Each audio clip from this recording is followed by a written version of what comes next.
Muchas gracias. Muchas gracias. Bueno,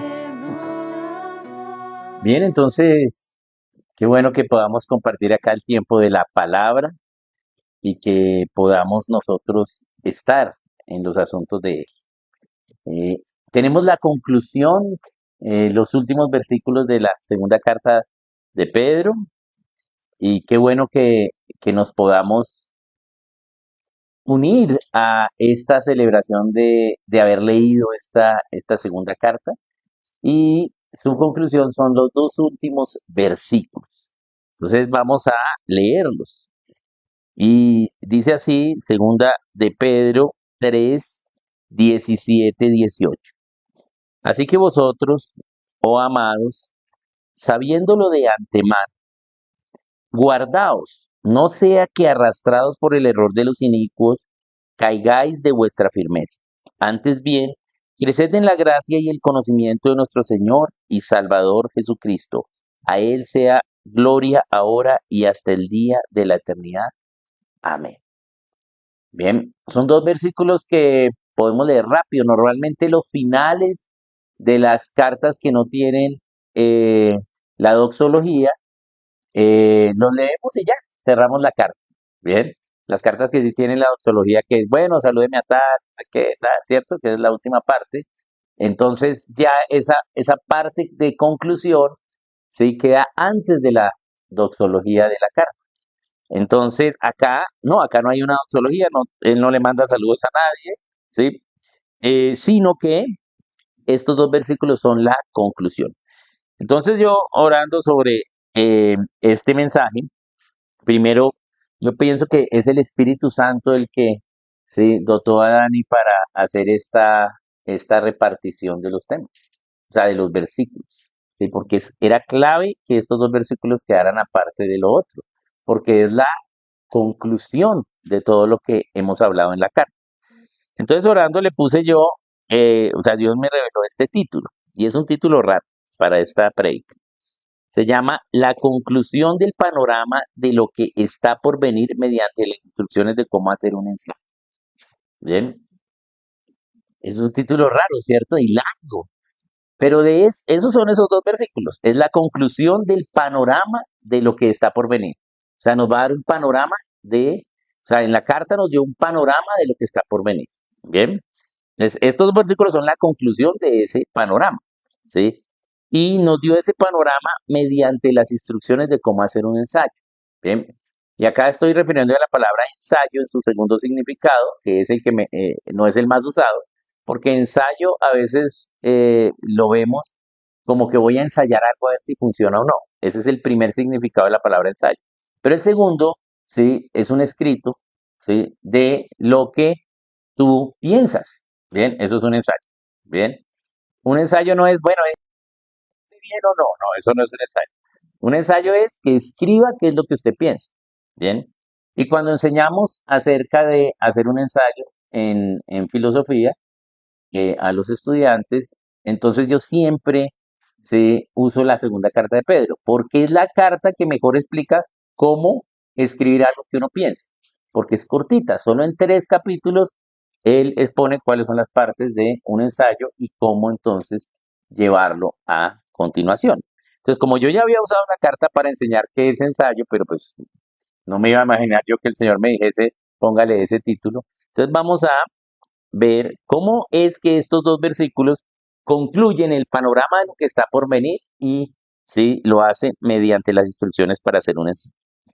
Entonces, lo primero que tenemos que tener en cuenta, sí, a manera de introducción, es que la segunda epístola de Pedro es el mensaje de Pedro a la iglesia universal.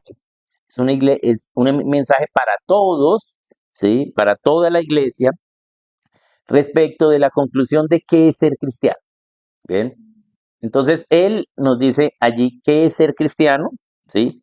No nos dice todas las características que tiene un cristiano, todo lo que se necesita, todo lo que el cristiano debe hacer, sino a manera de conclusión, esto es, ¿bien? ¿Qué es ser cristiano? Y también para los cristianos, ¿qué es lo que está por venir? ¿Sí? ¿Qué será el futuro? ¿Sí? Él nos habla de eso. Y lo hace distinguiendo diferentes tópicos que los podemos ver a través de los títulos que la Sociedad Bíblica colocó a estos pasajes. Bien, y fácilmente lo podemos ver porque esos títulos corresponden realmente al, a la, a la gramática, o digamos no gramática, sino a la entonación cuando leemos la gramática en griego koine del Nuevo Testamento. Cuando se leía, siempre al final se bajaba la voz, eso quiere decir que pasamos a un siguiente párrafo. Bien, entonces, así está escrito y por eso la Sociedad Bíblica tomó esos pasajes y puso esos títulos. Bien, pero cuando razonamos, ¿sí? Esos títulos, ¿sí? Vemos cómo esos títulos nos van a enseñar a hacer un ensayo. Bien, el ensayo trata de la conclusión personal de lo que yo ahora voy a pensar con algo que aprendí. Eso es un ensayo. No solo es lo que yo pienso, sino que es lo que yo pienso, pero con algo que aprendí, con algo a la cual estuve expuesto. Bien, entonces tú haces un ensayo. Entonces uno diría, bueno, pero ¿por qué la palabra ensayo se aplica para ese escrito?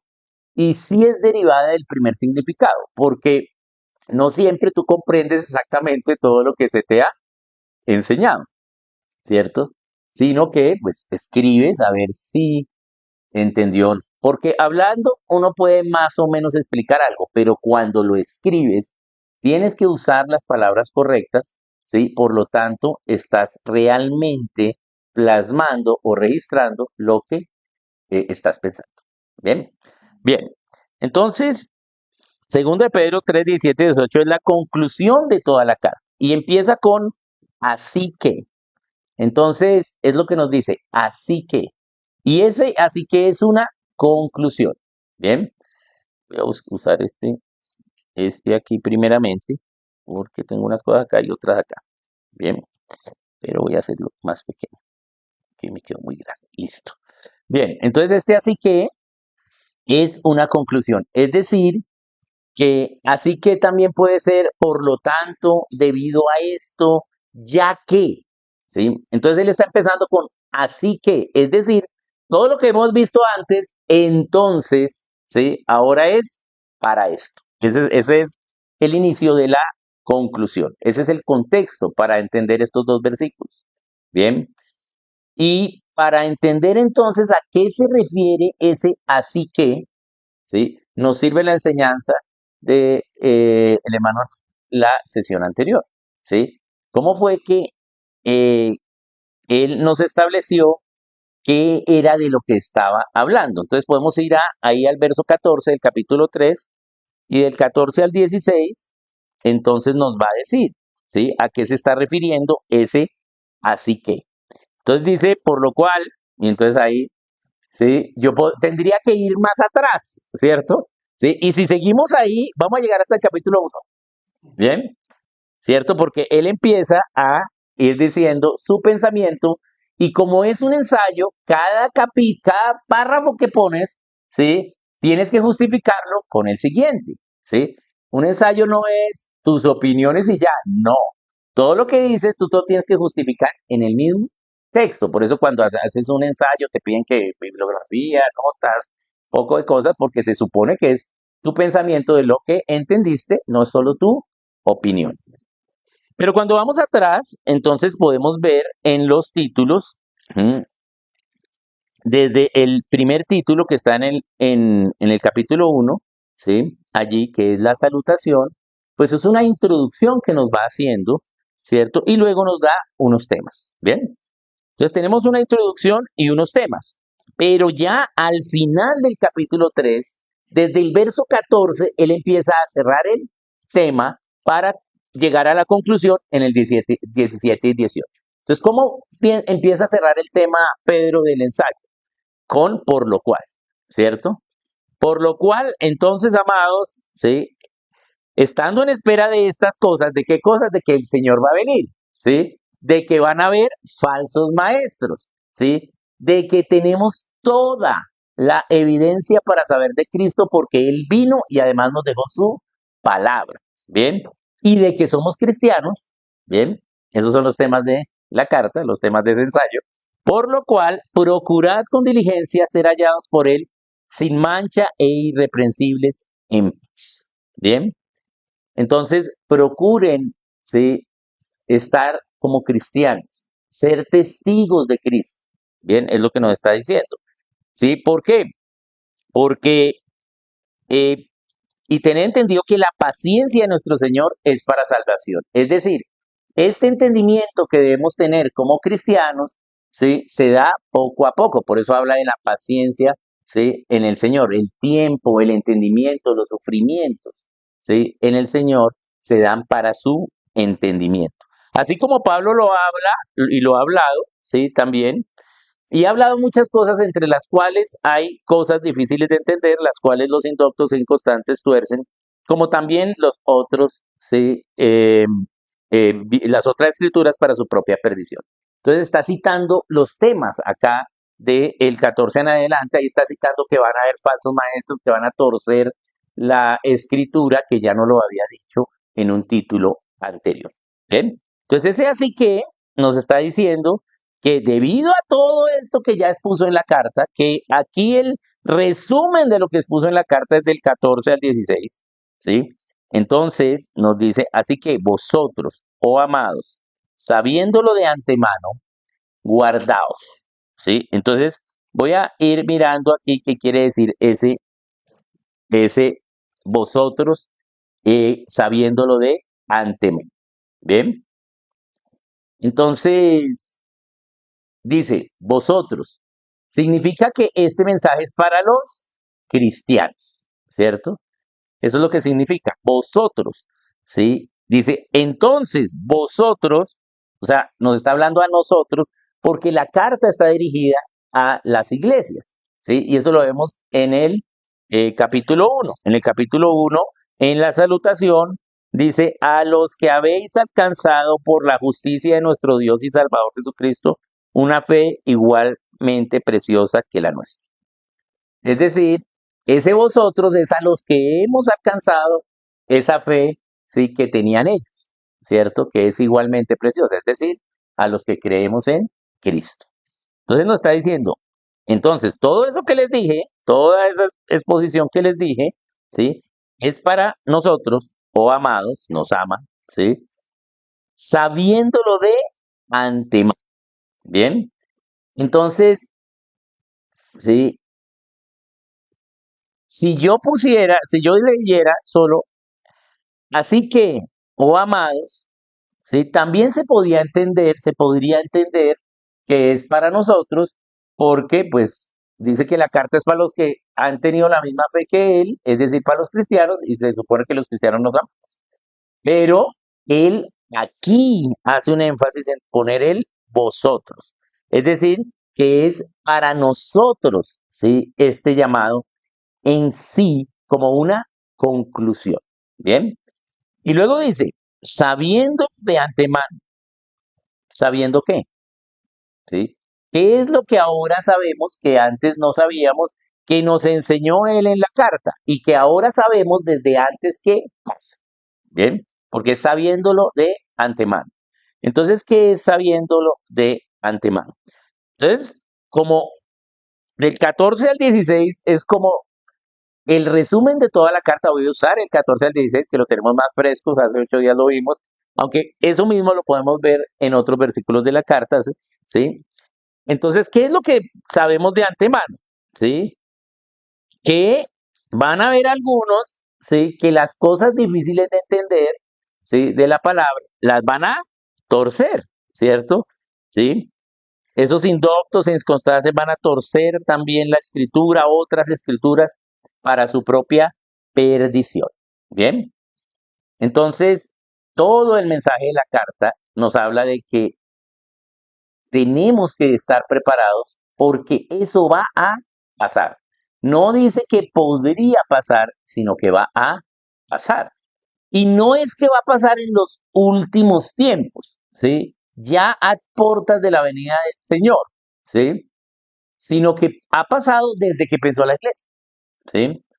porque realmente los últimos tiempos para la humanidad es desde que vino el Señor, ¿sí? Y nos salvó, ¿sí? Estamos en la era del Señor. Desde que está la iglesia ha pasado que hay gente que ha torcido las doctrinas y por eso tenemos, ¿sí? Diferentes sectas, ¿sí? Hoy y muchas más sectas que antes estaban que ya no están. Bien, entonces debemos saber desde antes que va a pasar ello. Bien. Y además de eso, sí, como esta es una conclusión general, pues también tenemos que ver entonces, sí, el panorama de los títulos. Entonces voy a empezar a ver los títulos para saber qué es lo que de antemano, sí, ya ahora sabemos, bien, qué va a pasar. Entonces en la salutación, que es segunda de Pedro 1:1, nos da una introducción, ¿cierto? Nos dice cuáles son los destinatarios, ¿sí? Y un saludo, ¿bien? Esa es la primera parte. Ahí, digamos, no nos ha enseñado nada, ¿sí? Solo nos ha enseñado que esta carta va para los cristianos, ¿sí? Y nos hace un saludo. En una introducción de un ensayo, ¿sí? Se dice por qué se va a hacer ese ensayo, se dice qué tema vamos a tratar. Bien, él aquí hace una introducción y luego empieza a tratar el tema con participantes de la naturaleza divina en 2 de Pedro 1:3. Bien, entonces, ¿qué dice? Que es ese participantes de la naturaleza divina, ese título, es la condición en que se encuentra.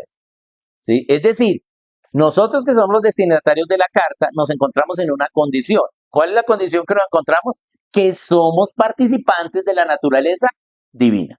¿Bien? ¿Por qué somos participantes de la naturaleza divina si nosotros no tenemos una naturaleza divina? Tenemos un diseño divino, pero no una naturaleza divina, ¿cierto? Bien, Dios sí tiene una naturaleza divina, Él naturalmente es Dios, pero nosotros naturalmente no somos Dios, sino somos seres humanos, ¿bien? Pero ahora, ¿sí? Bien, por la obra del Señor Jesucristo, ¿sí? Él siendo hijo de Dios e hijo de hombre, ¿cierto? Es decir, teniendo la naturaleza divina y tomando la naturaleza humana, ¿bien? Entonces nos ha dado a nosotros a través de su obra, ¿sí? Redentora, la naturaleza, restaurando nuestra naturaleza humana y dado participación en la naturaleza divina. ¿Cuál es la participación de la naturaleza divina? ¿Bien? Y esa participación de la naturaleza divina es el mismo como Espíritu Santo. ¿Bien? Dios le puso a Camilo hoy el primer capítulo de Juan. Y a mí aquí tengo primer capítulo de Juan, decir el Espíritu Santo. Entonces voy a decir, ¿bien? Pues porque ahí estaba, yo ya lo tenía desde ayer. ¿Bien? Ahí está el Espíritu Santo, ¿cierto? Porque dice, como explicó Camilo, está el verbo, la palabra, y dice que está el Señor Jesucristo y que está el Padre, ¿cierto? Eso es lo que dice Juan 1:1. Pero cuando dice era con, ¿sí? Al usar esa conjugación del verbo cero estar, que es era con y no estaba, ¿sí? Con, sino que era con, ¿sí? Que es diferente, estaba a era, porque estaba es la conjugación que nos dice dónde, pero era nos da la conjugación de qué es, ¿sí? La identidad. Entonces estaba el hijo, ¿sí? Siendo hijo, y estaba el padre siendo padre. Pero, ¿por qué podían estar? ¿Sí? Porque si ahí el hijo es solo el hijo y el padre, ¿sí? Es padre y es Dios, para tú estar con Dios, tiene que haber algo que te haga ser partícipe de la naturaleza divina, que es el Espíritu Santo. Entonces el Espíritu Santo está ahí en Juan 1:1. ¿Cuál es? Porque estaba el Hijo con el Padre. Y al estar el Hijo con el Padre, hay esa comunión plena entre ellos dos, ¿sí? Que es esa gloria, ¿sí? De ellos. La gloria del Padre y del Hijo es el Espíritu. Bien, por eso en el verso 14 dice, nos dice quién es de que está hablando en Juan 1:1. Y ese unigénito del Padre, caminó entre nosotros y lo vimos con la gloria, ¿sí? Con su gloria. Pero ¿cuál es la gloria del Hijo? ¿Ser el Hijo? No, ¿sí? Él ya es el Hijo, ¿sí? La gloria del Hijo es que tiene comunión con su Padre a través de el Espíritu, ¿bien? La gloria del Padre es que tiene comunión con su Hijo a través del Espíritu. Por eso el único pecado, ¿sí? Que no se perdona es la blasfemia contra el Espíritu, porque es la gloria de Dios, el Espíritu Santo, ¿bien? ¿Sí? La gloria de Dios es que el Padre y el Hijo tienen una comunión por el Espíritu. Por eso el nombre del Espíritu es Santo, ¿sí? Eso no quiere decir que el Hijo y el Padre no sean santos, ¿sí? Pero el nombre de pila del Espíritu es santo porque esa es la profundidad máxima, ¿sí? De la gloria, ¿sí? La profundidad máxima del amor, ¿sí? Es el Espíritu, la profundidad máxima del estar. Por eso la gran compañía es el Espíritu Santo. No hay mejor compañía que el Espíritu Santo. Entonces, esa es la naturaleza divina que nosotros adquirimos, ¿sí? Y es, ¿sí? La forma de nosotros poder ser participantes en la naturaleza divina es que el Padre nos dio una promesa, ¿cierto? Dice el Señor, yo les voy a mandar a dar la promesa del Padre. Estén ahí en Jerusalén hasta que venga la promesa de él, ¿cierto? ¿Sí? Entonces el Padre prometió, ¿sí? ¿Por qué no es la promesa del Hijo? ¿Por qué no es la promesa del Señor si el Señor es nuestro Señor? ¿Sí? Él fue el que nos salvó, ¿sí? Porque es la del Padre, ¿sí? Porque la novia del Hijo se portó mal, ¿m? Pero el Padre prometió, ¿sí? Que si el Hijo hacía la obra por su novia, él ahora iba a tener comunión con esa novia y le iba a dar bienvenida. ¿Bien? Esa es la comunión del Espíritu y esa es la razón por la cual podemos ser participantes de la naturaleza divina. No porque tengamos nada divino, sino porque ahora podemos tener comunión con Dios a partir de el Espíritu Santo. Bien, entonces esa es la condición en que estamos nosotros, ¿sí? ¿Cierto? Podemos tener comunión, ¿por qué? Porque ya hemos sido salvos y ¿cómo tenemos comunión? ¿Sí? Con Dios, a través del Espíritu Santo, mediante el Señor Jesucristo. A través y mediante pueden sonar sinónimos, pero son palabras diferentes, aunque suenan como sinónimos. Pero a través es el medio, ¿sí? Perdón, eh, mediante es el medio, ¿sí? Mediante es el medio por el que yo voy a otro, ¿sí? Y a través es que lo atravieso, que hay algo entre nosotros dos que nos atraviesa, ¿bien? De ahí vienen esos orígenes. Entonces nosotros podemos tener comunión con Dios a través del Espíritu Santo, pero mediante el Señor Jesucristo, ¿bien? Por eso no hay otro, ¿sí? Camino al Padre, sino solo el Hijo, porque el medio para ir a tener comunión al Padre, que fue lo que el Padre le prometió al Hijo, que si él ¿sí? Hacía su obra para redimir a su novia, ¿sí? Entonces iba a tener comunión con la novia, o sea, con nosotros, y la única forma de tener comunión es con el Espíritu Santo. Entonces, ¿sí? Para nosotros tener comunión con el Padre, tenemos entonces que hacerlo mediante Cristo y a través de el Espíritu Santo. Esa es la participación de la naturaleza divina. Entonces, para poder tener comunión, tenemos que ser salvos, ¿cierto? Pero para hacerlo mediante el Señor Jesucristo, pues Él tiene que ser nuestro Señor. ¿Ven? Es decir, que Él sí, sí, nos va a dar unas leyes, todas las leyes que Dios nos dio, y nosotros tenemos que hacerlo a Él, Señor de nuestras decisiones. Bien, esa es la participación de la naturaleza divina. Luego dice que hemos sido testigos presenciales de la gloria de Cristo. Noten ese título. ¿Mm?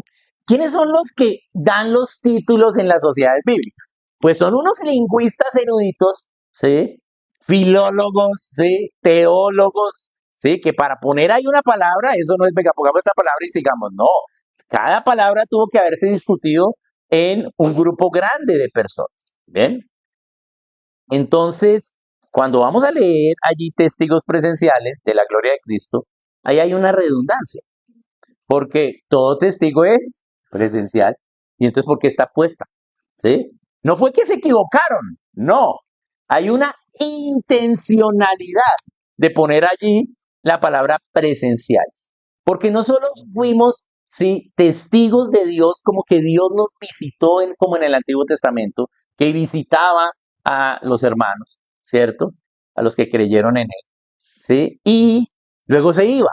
No, él vino en presencia, ¿sí? Él vino presencial, ¿sí? Él tomó naturaleza de hombre, ¿sí? Y se metió en una cajita de fósforos llamada cuerpo humano, siendo él Dios, único Dios verdadero, que todo el universo, como es de grande el universo, ¿sí? Gigantesco el universo, está en el hueco de su mano, ese es su Padre. O sea que como es de grande Dios, gigantesco, ¿cierto? ¿Sí? Porque el universo es gigantesco, ¿sí? Estuvimos esta semana enseñándole a los niños astronomía, ¿sí? Y wow, es grande el universo, ¿cierto? Grande, ¿no? Wow, muy grande. Y está en el hueco de la mano de Dios. Él, Dios, decidió no tener a bien que él ya era Dios, sino ahora tomar forma de hombre y meterse en nuestro cuerpo. Entonces yo antes decía, pero Dios, ¿tú por qué viniste? Tú que eres Dios, que eres eterno, ¿por qué viniste solo 3 años y medio? Pero cuando entendí esto, yo dije, uy, no, gracias Dios, sí, te demoraste mucho, ¿cierto? Porque 3 años y medio en esa cárcel que se llama cuerpo humano, wow, mucho amor, ¿bien? Muchísimo amor. Entonces nosotros fuimos testigos presenciales de que Él vino, ¿sí? Dice Pedro, lo vimos resucitado. Por eso la resurrección es la evidencia más clara de la cristiandad. Si Cristo no resucitó, vana es nuestra fe, ¿cierto? ¿Por qué? Porque la resurrección es un hecho histórico, ¿sí? Comprobado. ¿Bien? ¿Por qué? Porque ninguno, ¿sí? Negó su vida. Todos dieron su vida por eso, ¿sí? Y la posibilidad de que tantas personas, ¿sí? Todos hayan dado su vida por eso y nadie registrara que era una farsa, ¿sí? Es ilógica, ¿bien? Porque recuerden que el Señor se le apareció a 500, ¿no? ¿Sí? Y solo hombres, solo contaron los hombres, ¿no? ¿Sí? Y luego a otros, ¿sí? Dice otros muchos más. O sea que otros muchos más es al menos, ¿sí? Un número plural de 500, o sea, unos 1500 más. ¿Sí? Que testificaron de que Cristo, ¿sí? Estuvo resucitado y lo vieron. Bien. Y todas esas personas dieron la vida. ¿Sí? Entonces, si dieron su vida es porque era verdad, ¿cierto? ¿Sí? Ah, entonces, por eso dice testigos presenciales de la gloria de Cristo. ¿Sí? Fuimos testigos presenciales de que vino Cristo, pero también de la gloria cuando vino el Espíritu Santo. ¿Bien? Y ellos empezaron a servir a Dios con el Espíritu Santo. ¿Bien?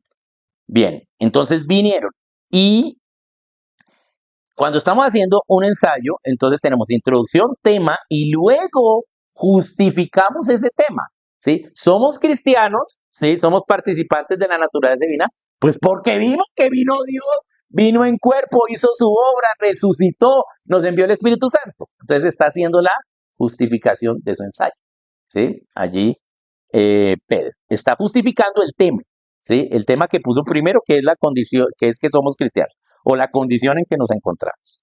Bien, luego vamos al siguiente título que está en 2 de Pedro 2:1. ¿Qué nos dice? Falsos profetas y maestros. Bien, y este es el nudo del ensayo o el tema central del ensayo. Él tenía que presentar el primer tema y es somos cristianos, ¿sí? Tenemos todas las evidencias de lo que dijo Dios, lo vimos y además nos dejó la palabra profética de lo que va a pasar, nos dejó su palabra escrita.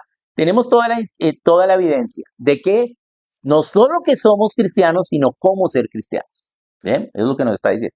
Pero cuidado, porque va a venir falsos profetas y maestros, ¿sí? Falsos maestros. Bien, entonces este es el tema central, ¿sí? El nudo central o el tema central de ese ensayo. Y no se explica el motivo. El tema central de un ensayo siempre es el motivo que no se explica por qué se hizo el ensayo, ¿sí? Entonces, yo voy a escribir, este es lo que entiendo, este es mi pensamiento y esto es lo que yo creo, ¿sí? Este es lo que él dice, nos está advirtiendo, ¿sí? A los cristianos de que van a venir falsas enseñanzas, falsas ideas, ¿bien? Y luego entonces, como ya nos da el tema central, entonces nos hace un desafío. Todo ensayo al final va a tener un desafío, ¿sí? Entonces, esto es lo que yo pienso, esto es lo que yo entendí. Entonces, ahora sí que debemos hacer. Bien. Entonces nos dice eso, el desafío nos lo da con el día del Señor vendrá. Es decir, ya que somos cristianos, ya que tenemos, ¿sí? Tenemos todas las evidencias de que Él vino, tenemos todas las instrucciones para ser cristianos. Pero cuidado, van a venir falsos profetas, ¿sí? Entonces decidan, porque va a venir el día del Señor, ¿cierto? El día del Señor vendrá y hasta ahí va a haber tiempo. Bien, segunda de Pedro 3:1. Nos hace un desafío de lo porvenir respecto a la decisión de ser fieles ante lo que Cristo ha dicho, ante lo que Dios ha dicho, y no dejarnos engañar por los falsos profetas y maestros.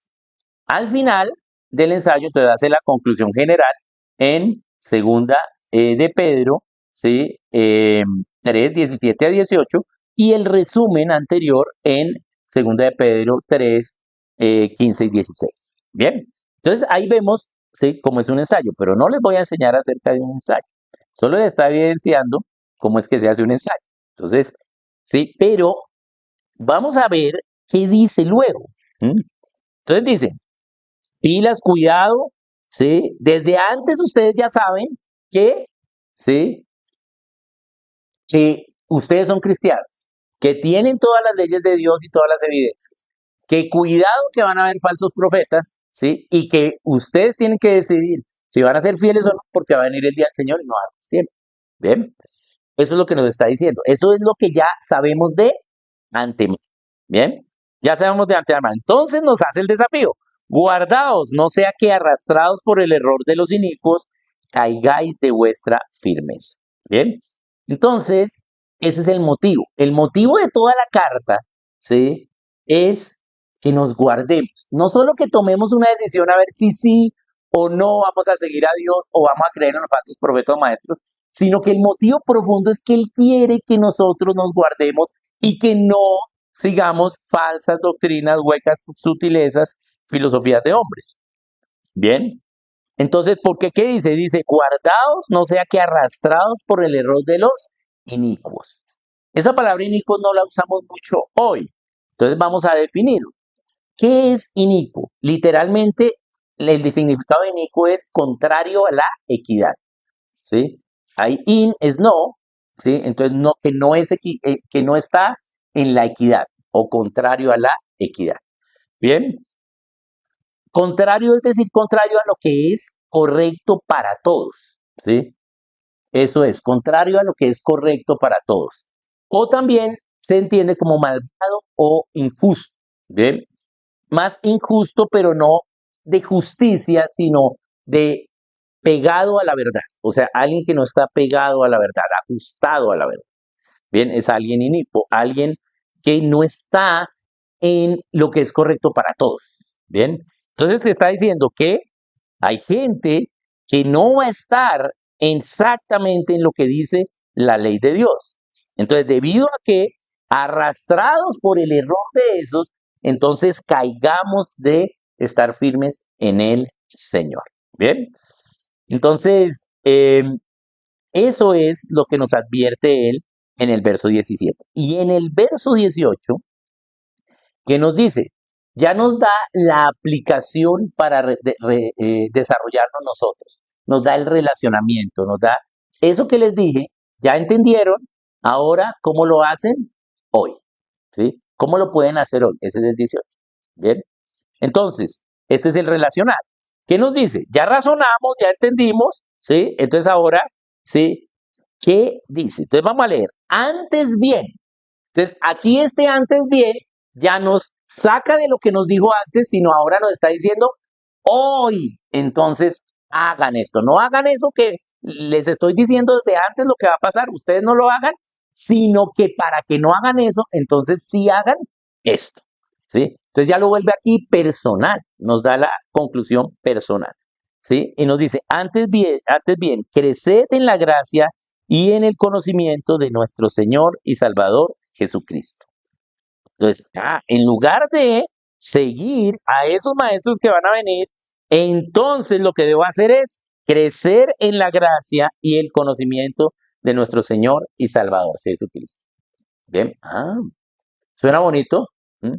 Pero ¿qué evidencia hay de que yo esté creciendo en la gracia y el conocimiento del Señor y Salvador? ¿Sí?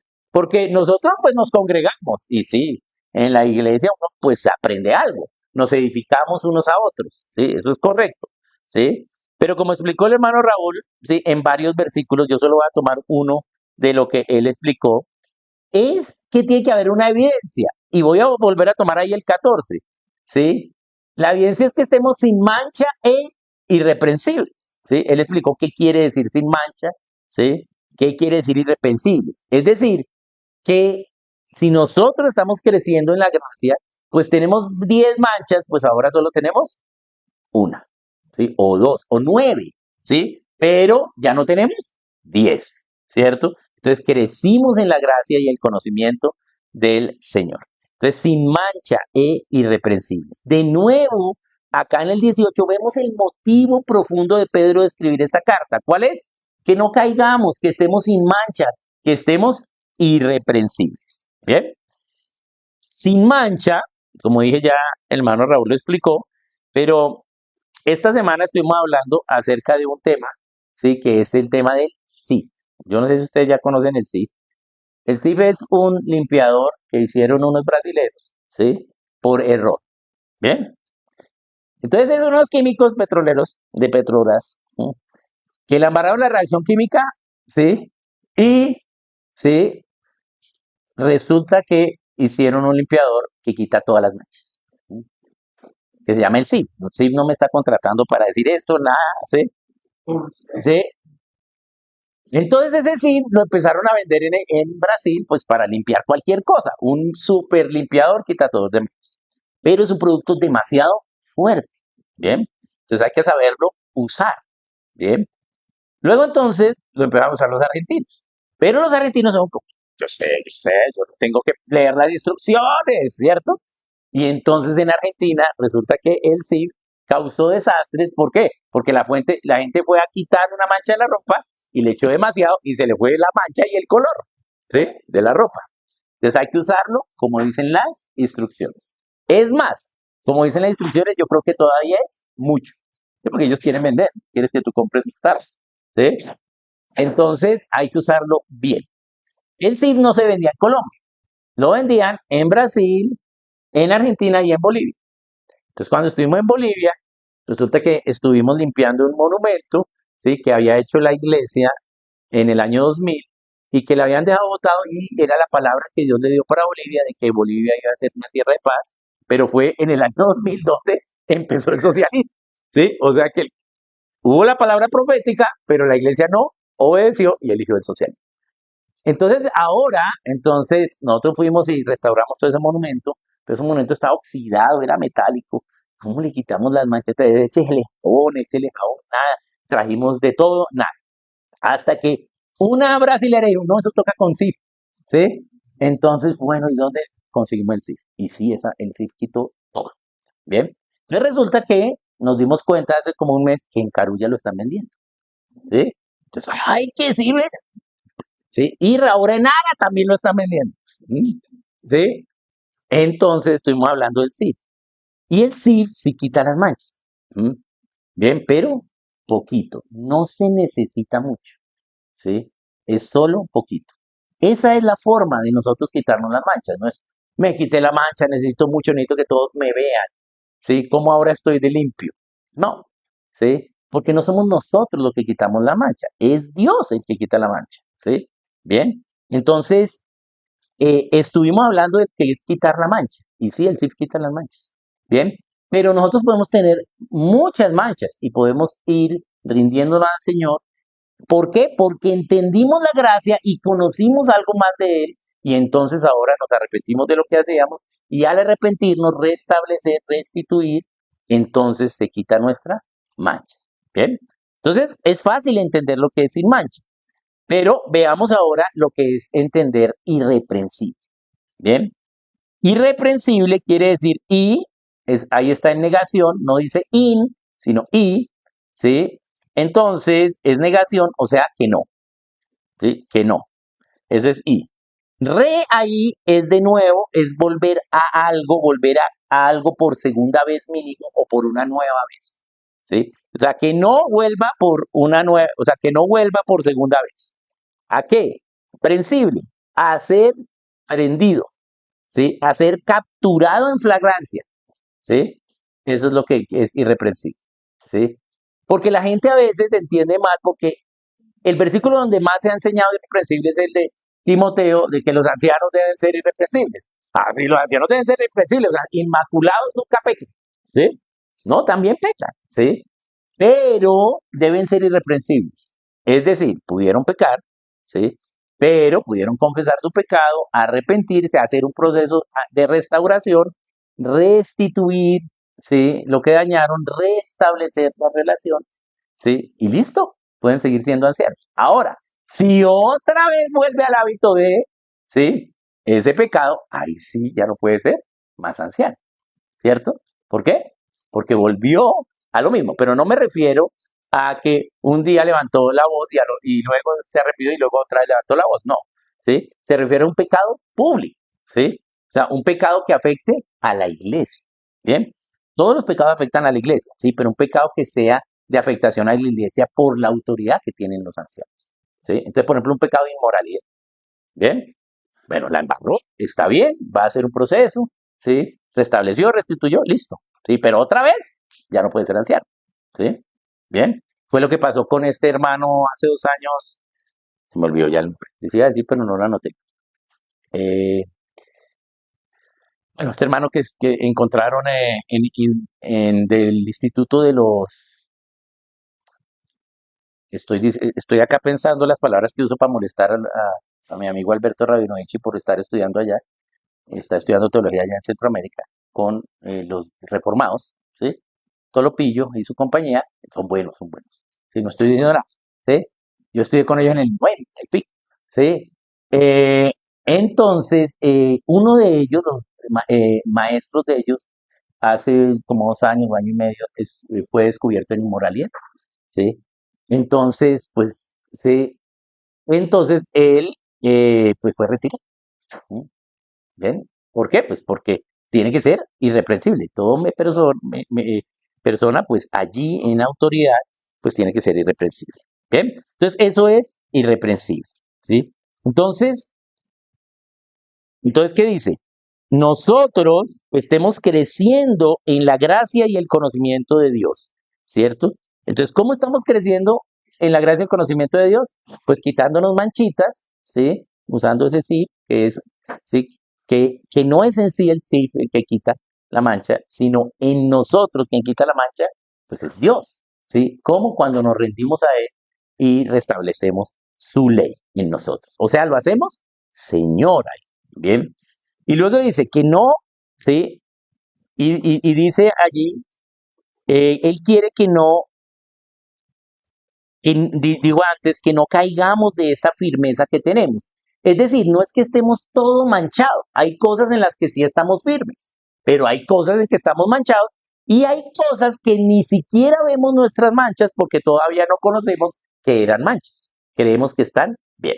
Entonces, sí hay cosas en las que estamos firmes. Hay cosas que antes éramos cuando no conocíamos a Dios y que ahora ya no somos porque conocimos a Dios. Pero Dios quiere que vayamos creciendo en esa gracia que nos dio y en ese conocimiento de Él. Bien, entonces es no salirnos de Jesucristo como para otro lado, sino estar centrados en Él. No salirnos de esa centralidad de la cristiandad. No irnos a un extremo a seguir doctrinas, ¿sí? De moda, ¿sí?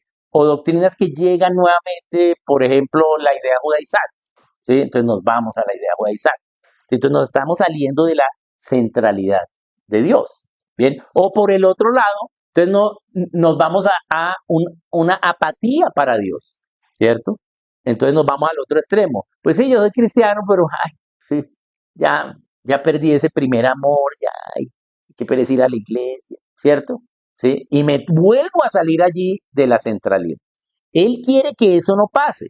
Él quiere que no caigamos de la firmeza que tenemos. ¿Cómo no caemos de la firmeza? Creciendo en gracia y en conocimiento de Dios, ¿sí? Creciendo en esa gracia, ¿sí? Porque Él, ¿sí? Nos hizo salvos por esa gracia. Fuimos salvos fue por la gracia de Dios, no por nosotros, no por nuestras obras, sino solo por la obra de Jesucristo, ¿sí? Y gracias a lo que Él hizo por gracia para nosotros, entonces ahora somos salvos y Él es nuestro Señor. Bien, entonces es bien importante entender eso porque debido a que hemos recibido esa gracia que no recibimos por obras, sino por gracia, nuestra salvación fue por gracia. Entonces, debido a que recibimos la salvación y ahora somos salvos, entonces hacemos las obras que sigue a esa fe que tenemos en nuestra salvación. Bien, entonces no fuimos salvos por las obras, pero las obras es la evidencia de nuestra salvación. ¿Sí? Entonces tenemos que hacer las obras. ¿Sí? Entonces, ¿cómo hacemos las obras? ¿Sí? Pues cuando conocemos qué es lo que dice Dios, qué es lo que hay que hacer. Entonces, el conocimiento de Dios es el que nos lleva a poder hacer las obras, nos lleva a rendirnos a Él en una vida de servicio a Él, en una vida ministerial. Dios no necesita que le sirvamos, ¿sí? Porque Él ya es Dios, ¿sí? Entonces, ¿por qué nos llama a servir? ¿Sí? Para que le conozcamos, ¿sí? Bien, ¿por qué? Que le conozcamos en todos los asuntos de la vida, ¿sí? Que va a llamar a servir en uno de los dones misericordia, ¿bien? Entonces tienes que ir a ayudar al desvalido, al hambriento, y te vas a dar cuenta que hay gente que solo va por la comida, pero que no quiere saber de Dios, ¿cierto? ¿Bien? Y tienes entonces que aprender cómo, ¿sí? Ministrar a esas personas, ¿bien? Sí, porque no dice vaya y dele al hambriento cristiano o que esté interesado en Cristo, no dice, ¿sí? Solo dice el hambriento, ¿sí? Pero estás ministrando a Dios, ¿cierto? Entonces tienes que aprender a conocerlo a Él, ¿sí? Y entonces en esa plena comunión con el Espíritu Santo Él te va a decir qué hacer, ¿sí? En cada momento, ¿sí? En unos, listo, tranqui, dale la comida y no más, no le digas más. Pero en otros, tal cosa y tal cosa. Entonces, así conocemos a Dios, a través de la vida de servicio a Él, de una vida ministerial de servicio a Dios. Bien, y sí, Él nos dice que esa gracia y ese conocimiento de nuestro Señor, ¿sí? Jesucristo, también, ¿sí? La podemos ver en ese servicio a través del amor, ¿sí?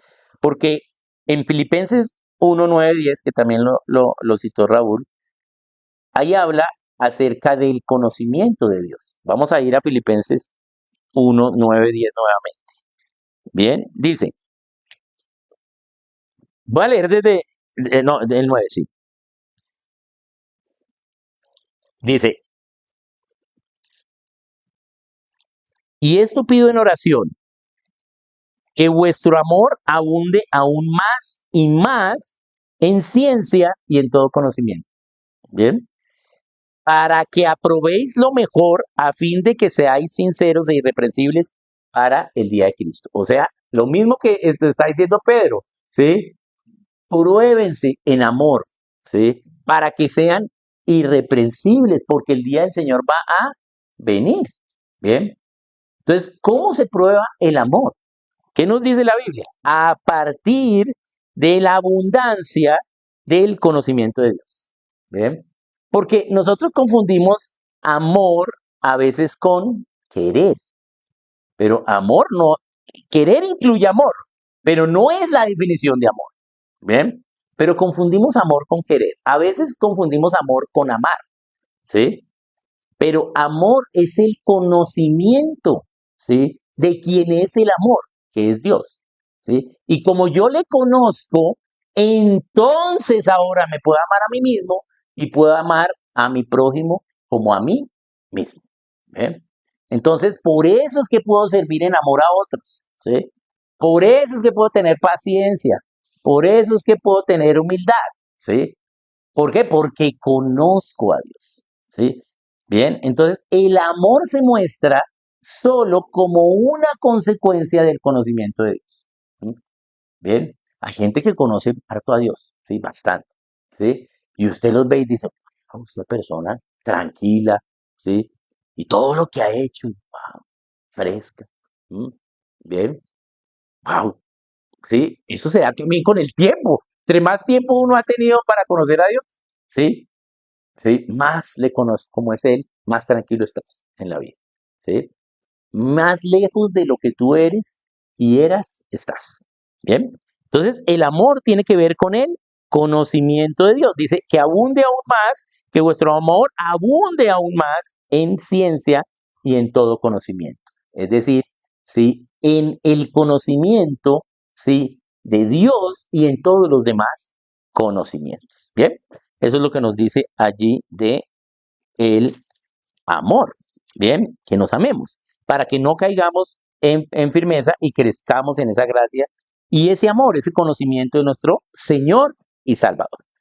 Pero acá sí tenemos que ver, ¿sí? ¿Por qué nos dice eso? ¿Por qué no nos dice solo el conocimiento de Cristo, ¿sí? Sino de nuestro Señor y Salvador.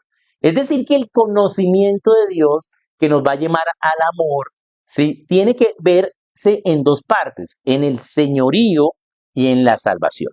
¿Bien? Entonces, la palabra que está allí en griego para Señor es Kyrios. Bien, y la palabra Kyrios aparece, solo en el Antiguo Testamento, aparece 717 veces. ¿Mm? La palabra Kyrios, que quiere decir Señor, aquel al que yo le hago caso. Mi voluntad es de él, ¿cierto? Entonces yo no hago lo que yo quiero, sino solo lo que hace mi Kyrios, mi Señor. ¿Bien? Entonces en el texto griego del Nuevo Testamento aparece 717 veces. La palabra griega para Salvador es soter, ¿sí? Que aparece 24 veces en el texto griego del Nuevo Testamento. Hay una diferencia grande, ¿cierto? ¿Sí? No estoy diciendo que la salvación no sea importante, claro. Es el Evangelio, es el hecho más importante, que el Señor vino, ¿sí? Y se dio por su novia. ¿Bien? Pero, ¿por qué tenemos tanta diferencia en el mensaje, ¿sí? Del Señor Jesucristo y del Espíritu Santo para nosotros, ¿sí? Entre Señor y Salvador. ¿Mm? Señor, ¿sí? Está, el entendimiento de Señor es Mateo 6:33. ¿Qué dice? Buscad primeramente el reino de Dios y su justicia y todo se será dado por añadir. ¿Sí? Eso es el Señor, el señorío. ¿Sí? Porque el señorío tiene que ver con que como cristianos ahora practiquemos, ¿sí? Lo que Él dice. Por eso no nos han ascendido al cielo todavía, porque todavía me falta pasar pruebas de a ver si va a practicar lo que Cristo dice o mi cara. ¿Bien?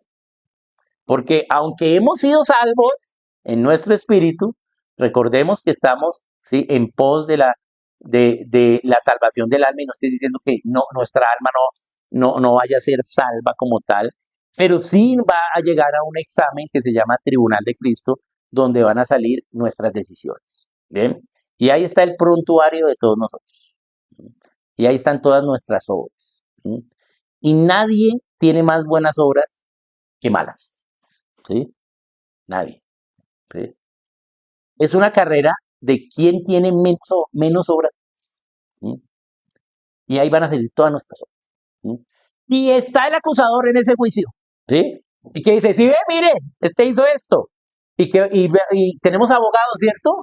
Que es Cristo. ¿Y qué va a decir? Sí, él hizo todo eso, pero creyó en mí. ¿Sí? Y yo lo he quitado todas esas manchas. Lo he limpiado de pecado. ¿Sí? Bien. Ahora, los que tengan, espero ser uno, sí, pero que ustedes son muy juiciosos, sí. Los que tengan menos obras malas, pues se les repartirá unas coronas para gobernar con el Señor en el milenio, ¿cierto? ¿Mm?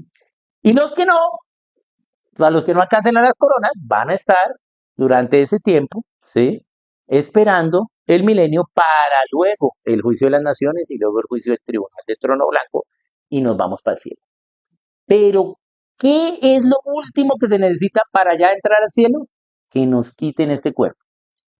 Y nos den un cuerpo glorioso que ya no tiene carne, ¿sí? Porque nosotros todavía podemos decidir, siendo cristianos, teniendo las leyes, amándonos, amando a otros, decir, todavía podemos hacer, todavía podemos decidir por nuestra carne, ¿bien?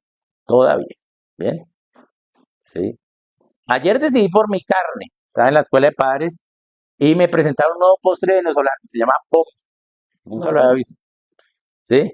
No, una bomba postre, una dona gigantesca así, con mermelada y arequipe por dentro, pero grandísima, ¿sí? Y me la comí, de 8 de la noche, 8:30 de la noche. Mal, ¿cierto? Mal. Decidí por mi carne, ¿cierto? Sí, todavía podemos decidir por la carne. Bien, está mal decidir por la carne, pero tenemos la carne. Bien, entonces Dios quiere que Él sea el Señor de nuestras vidas, ¿sí? Y que le busquemos. Por eso el señorío tiene que ver con el evangelio del reino. Es decir, vivamos como cristianos como Cristo viviría. Ese es el evangelio del reino. Y Soter, el Salvador, tiene que ver con el Evangelio de la Salvación, porque Cristo no puede ser nuestro Señor si no hemos sido salvos, ¿bien? Pero a veces nos interesamos más por el Evangelio de la Salvación, ¿sí? Y no tenemos en cuenta el Evangelio del Reino. Tenemos que tenerlos ambos en cuenta, porque no podemos tener Evangelio del Reino si no somos salvos, ¿sí? Pero, ¿qué hicimos para la salvación? Sí, una cosa, confesar con nuestra boca que Él es el Señor, ¿cierto? Pero Él hizo todo para que fuéramos salvos. ¿Bien?